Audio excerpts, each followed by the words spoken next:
dari Rafael Yurel Elake. Selamat malam pendeta. Saya mau bertanya, apakah kita boleh terlibat dalam melakukan arisan? Mohon penjelasannya pendeta. Terima kasih, Tuhan Yesus memberkati. Silakan pendeta.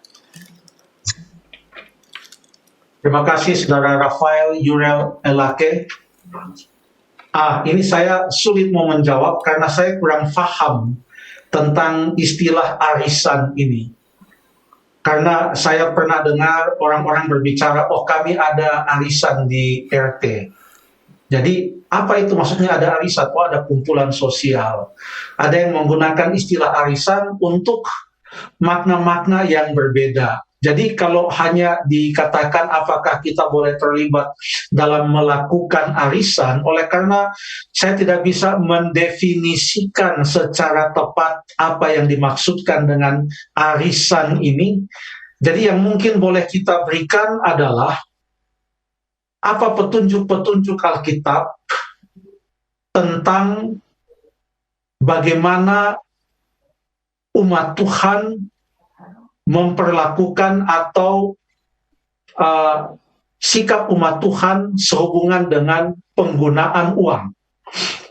Karena saya percaya apapun bentuknya mungkin, tapi yang dimaksudkan dalam pertanyaan ini seperti penggunaan uang dalam bentuk arisan. Entah seperti apa, saya kurang tahu. Tapi coba kita lihat beberapa ayat dari dalam Alkitab. Coba kita baca yang pertama dalam 1 Timotius 6 ayat yang ke-10. 1 Timotius pasal yang ke-6 ayat yang ke-10. Sudah ketemu Andrew atau Kevin? 1 Timotius 6 ayat yang keberapa pendeta? Ayat yang ke-10. Ayatnya yang ke-10. Karena akar segala kejahatan ialah cinta uang, sebab oleh memburu uanglah beberapa orang telah menyimpang dari iman dan menyiksa diri dengan berbagai-bagai duka. Terima kasih. Jadi apapun yang dimaksudkan dengan arisan dalam pertanyaan ini, prinsip yang pertama adalah janganlah itu dilakukan dengan tujuan atau oleh dasar cinta akan uang dan memburu uang. Karena cinta akan uang dan memburu uang ini adalah akar segala kejahatan. Bukan uang itu akar segala kejahatan, tapi cinta akan uang dan memburu uang. Ya. Ayat yang ke-9 mengatakan, tetapi mereka yang ingin kaya terjatuh ke dalam pencobaan, ke dalam jerat dan ke dalam berbagai-bagai nafsu yang hampa, yang mencelakakan, yang menenggelamkan manusia ke dalam keruntuhan dan kebinasaan. Mungkin lebih jelas lagi yang dimaksudkan dengan ingin kaya, itu paralel dengan cinta akan uang. Sebab Allah tidak menentang orang kaya atau kekayaan. Banyak orang kaya di Alkitab. Abraham kaya, Ayub kaya. Ada banyak orang kaya dalam Alkitab. Nikodemus kaya. Lydia, pedagang kain ungu dari Tiatira, yang disebutkan di dalam Kisah pasal yang ke-16, itu orang kaya. Banyak orang kaya. Tapi yang ditekankan di sini adalah cinta akan uang. Jadi apapun yang kita lakukan, janganlah itu karena kita cinta akan uang, lalu kita memburu uang. Itu istilah Alkitab ya. Saya hanya mengulangi saja. Yang berikut yang perlu kita ingat, sehubungan dengan bagaimana kita memperlakukan uang atau berurusan dengan uang, kita baca di dalam Mazmur pasal yang ke-15 ayat yang ke-5. Mazmur pasal yang ke-15 ayat yang ke-5.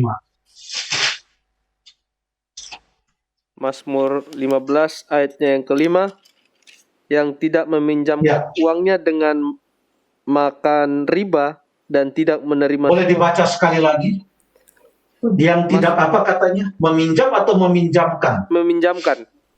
yang tidak meminjamkan. Oke, tolong dibaca sekali lagi, Andrew, silakan. Mazmur 15 ayat yang kelima, yang tidak meminjamkan uangnya dengan makan riba dan tidak menerima suap melawan orang yang tak bersalah. Siapa yang berlaku demikian tidak akan goyah selama-lamanya. Baiklah, terima kasih. Jadi dalam berurusan dengan uang, jangan sampai kita meminjamkan uang dengan memakan riba. Artinya, kita membuka usaha meminjamkan uang supaya kita bisa menjadi cepat kaya, karena kita harapkan orang kembalikan itu dengan riba atau bunga yang tidak masuk akal. Lalu kemudian, Keluaran 22 ayat yang ke-25. Keluaran 22 ayat yang ke-25. Saya baca. Jika engkau meminjamkan uang kepada salah seorang dari umatku, orang yang miskin di antara kamu, maka janganlah engkau berlaku sebagai seorang penagih hutang terhadap dia. Janganlah kamu bebankan bunga uang kepadanya. Apa artinya? Ayat ini mengatakan, boleh kita meminjamkan uang. Artinya boleh juga pinjam uang. Ini sesama umat Tuhan, tetapi janganlah meminjamkan dengan membebankan bunga uang kepadanya. Karena tujuan meminjamkan itu bukan untuk mendapatkan keuntungan, tapi tujuan meminjamkan itu adalah untuk menolong orang lain. Itu sangat penting. Itu menurut Alkitab. Tujuan meminjamkan uang bukan untuk mendapatkan keuntungan, tapi tujuan meminjamkan uang adalah untuk menolong orang lain. Ya. Apakah prinsip arisan yang dimaksudkan di sini? Saya kurang tahu ya, saya coba menduga-duga. Adalah 3 orang saling meminjamkan uang. Yang seorang berkata, pinjamkanlah uang kalian dulu kepada saya butuh. Nanti gilirannya kalian, saya akan pinjamkan juga uang saya. Tapi tidak pakai bunga, karena tujuannya bukanlah untuk mendapatkan keuntungan, tetapi karena mau saling menolong.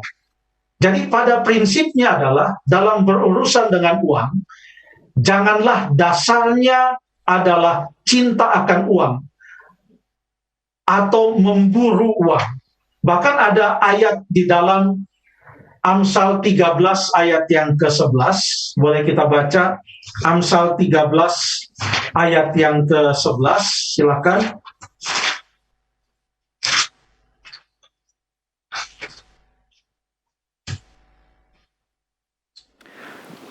Amsal Kevin atau Andrew, apakah boleh dibaca?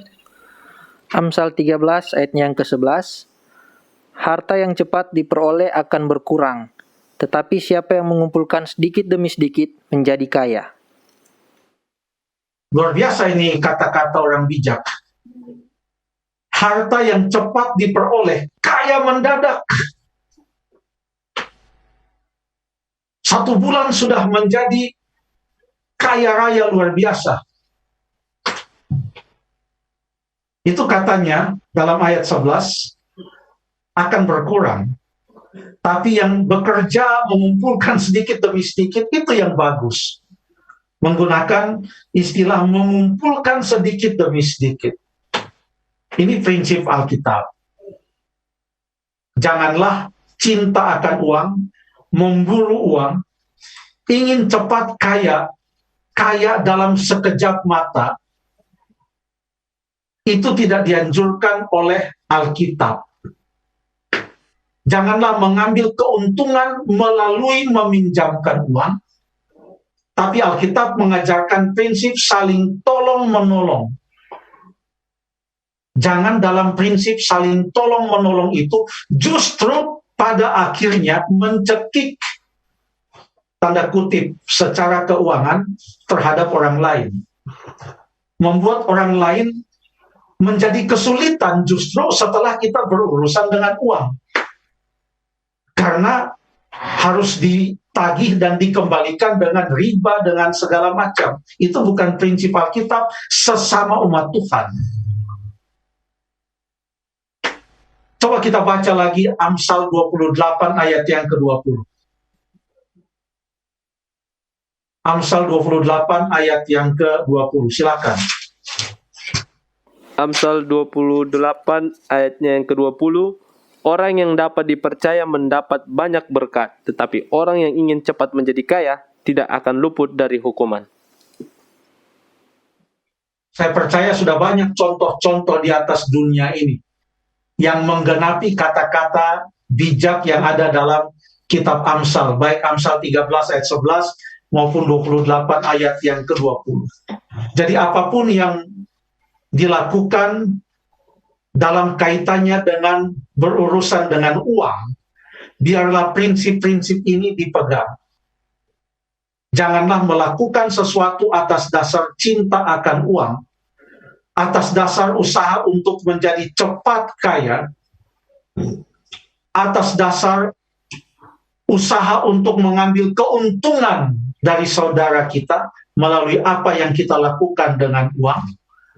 Tapi biarlah kita lakukan itu dalam berurusan dengan uang, kita lakukan itu untuk menolong tanpa pamrih, lalu kemudian lakukan itu dengan jujur, dengan hati yang mengasihi orang lain, bukan hati yang mengasihi uang. Mungkin hanya itu yang bisa saya katakan. Mohon maaf karena saya tidak bisa bahas tentang arisan, karena saya bukan pakar dalam hal itu. Tapi prinsip-prinsip Alkitab inilah yang saya sampaikan. Terima kasih.